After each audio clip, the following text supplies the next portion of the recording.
You are standing in a freezing stone room, the heavy oak door bolted from the outside. The only sound is a brutal, rhythmic scraping as a solid block of wood is dragged across the floorboards.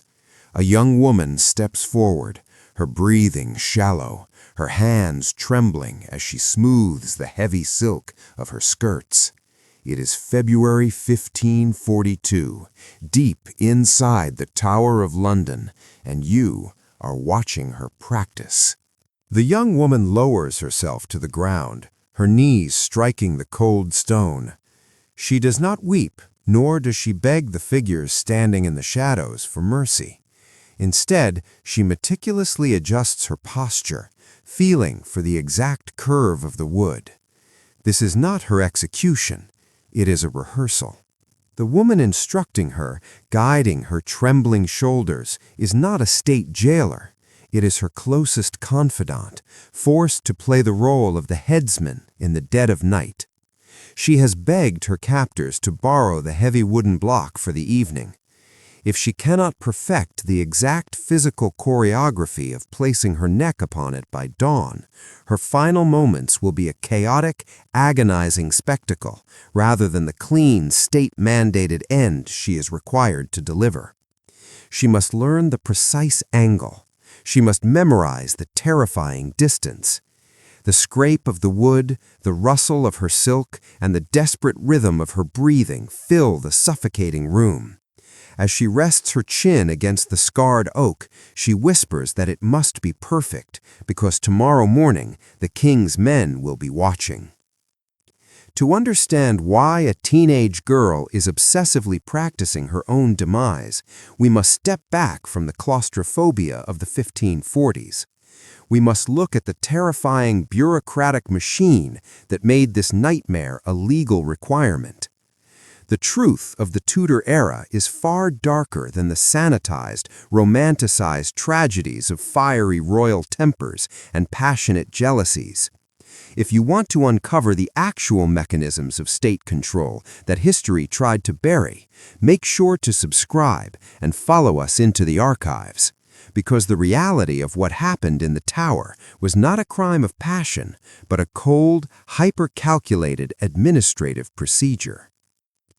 We shift back 6 years, stepping into the Crown's bureaucratic war room. Erasing a treasonous lord or a rebel peasant was standard business for the state. But executing an anointed ruler was a theological and legal impossibility. According to the deeply held doctrines of the era, a monarch's spouse was touched by God, elevated above mortal judgment. To destroy one meant rewriting the very DNA of English law. This was the unprecedented logistical nightmare facing the king's ministers. How do you eliminate a ruler without shattering the absolute illusion of divine right? You do not strike in a fit of rage. You build a labyrinth of paperwork so dense, so meticulously calculated, that her removal looks like an inescapable administrative necessity. The state did not just want these women gone. They engineered an inescapable legal trap that required these powerful women to act as complicit performers in a choreographed play of their own destruction. To understand how this was possible, we must examine the actual parliamentary documents of the 1530s and 40s. The immediate danger for anyone caught in this web was the terrifying realization that innocence was no longer a legal defense. The state had effectively weaponized paranoia. According to the legal codes of the era, specifically the Treason Act of 1534, you no longer needed to raise an army or stage a rebellion to commit the ultimate crime. The law expanded the definition of treason to include mere words and passing thoughts. Simply imagining the monarch's end or speaking favorably of his enemies was enough to warrant total erasure. But the Crown possessed an even more devastating bureaucratic weapon, the Act of Attainder. This legislative maneuver allowed Parliament to declare a person guilty without a trial, without presenting witnesses, and without allowing any form of defense. By the time a victim was locked inside their stone cell, they were already considered dead in the eyes of the law. The true horror of the Tudor purges was not the man holding the weapon. It was the realization that the legal system itself was designed as a completely inescapable trap. We return to the morning of the end, stepping out of the archives and into the chilling, damp air of the fortress courtyard. You're walking just a few paces behind the young woman, your hands gripping the heavy velvet train of her dark gown. You are one of her ladies-in-waiting, legally mandated to escort her to the very edge of her demise. The sensory overload of the final walk is suffocating. You smell the wet earth of the fortress grounds and hear the low, buzzing murmur of the elite crowd gathered to watch. Beneath your feet, the fresh pine stairs of the scaffold creak sharply with every slow, deliberate step. As you reach the top of the wooden platform, you see it waiting for her. A vast, thick bed of clean straw is spread across the floorboards. At first glance, it appears to be a final mercy, brought in to cushion her knees as she kneels, but as you stare at the pale stalks, its true mechanical purpose becomes horrifyingly clear. It is there to instantly absorb the evidence of state violence, leaving the stage completely spotless for the history books. The young woman steps forward to the wooden rail, looking out at the faces of the men who engineered her downfall. The psychological pressure in this moment is absolute. She must now deliver her final speech to the silent crowd. You watch in terror, knowing that if she veers off the state-mandated script, the consequences will be catastrophic. If she dares to proclaim her innocence or condemn her captors, her family will be stripped of everything they own, and you, standing just inches away, could be thrown into the dungeons before nightfall. The system demands total compliance, even at the threshold of the end. The courtyard falls completely silent. The young woman opens her mouth, her voice trembling but carrying across the cold air. She speaks the exact words required of her. "I come hither to die, for according to the law, and by the law I am judged to die, and I pray God save the sovereign." Step back from the isolated terror of the wooden scaffold and look out at the faces gathered in the courtyard. The men watching in the cold morning air are not commoners. They are the high lords, scholars, and foreign ambassadors of the 16th century court. She has just publicly praised the very system that orchestrated her demise, and you must ask yourself why a woman with minutes left to live would bless her captors. It is here that the illusion of a tragic domestic dispute shatters completely. These highly publicized, meticulously scripted ends were not actually about punishing the women standing on the platform. The women were merely the medium. The true message was being broadcast directly to the powerful men watching in complete silence. By forcing the highest-ranking women in the country to publicly submit to the law and bless the crown in their final breath, the state was demonstrating absolute, unchecked power over the elite families. The powerful bloodlines were forced to watch their own dismantled by a system they could not fight. The event was a terrifying state broadcast, a physical manifestation of political dominance. The unspoken threat hanging over the courtyard was chillingly clear. If the bureaucratic machine can do this to an anointed sovereign, legally and without a flaw, they can easily do it to any of you. If a moment is designed as a flawless political broadcast, the production must be absolute perfection. We can verify the terrifying calculation behind these events by examining the surviving financial ledgers from the fortress. The exchequer accounts from the 1530s do not read like the aftermath of a passionate royal tragedy. They read like a mundane, bureaucratic invoice. For the removal of an anointed sovereign, a local man with a heavy, blunt tool simply would not do. A clumsy strike would ruin the terrifying symmetry of the state's performance, turning a display of absolute justice into a chaotic failure. Instead, the crown imported an expert swordsman from across the sea, paying him an exorbitant fee to ensure a swift, visually immaculate resolution.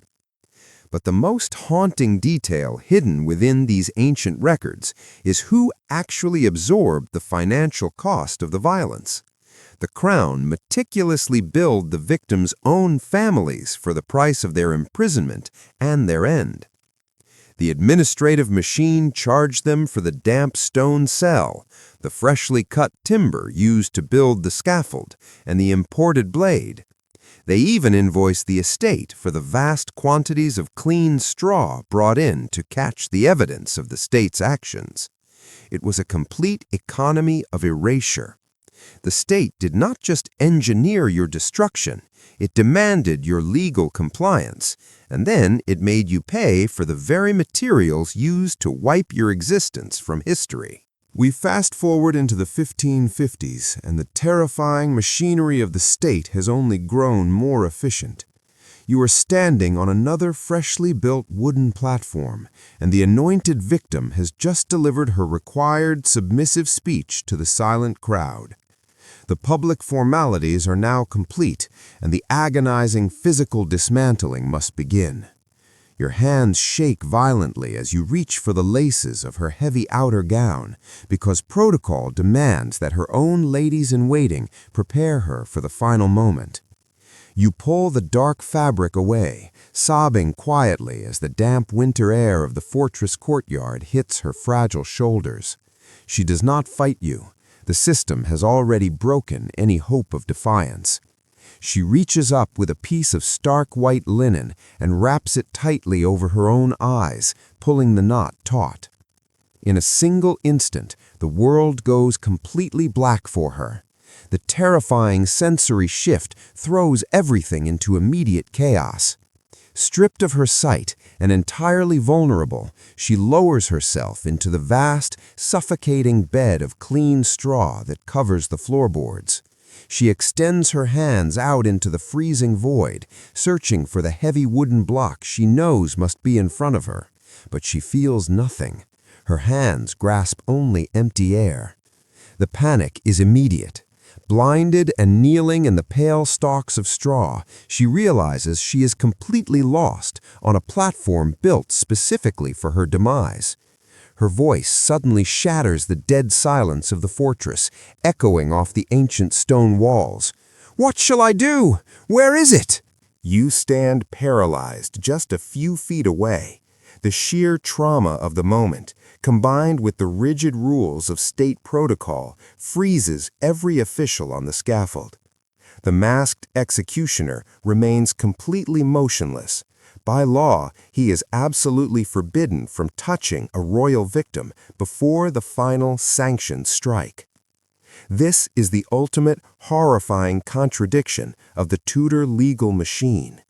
The state demands that she flawlessly participate in her own destruction, but she cannot even find the instrument required to complete the procedure. The terrible, agonizing silence stretches on, filled only by the sound of her frantic, shallow breathing and the dry rustle of the straw as she desperately pats the empty space in front of her.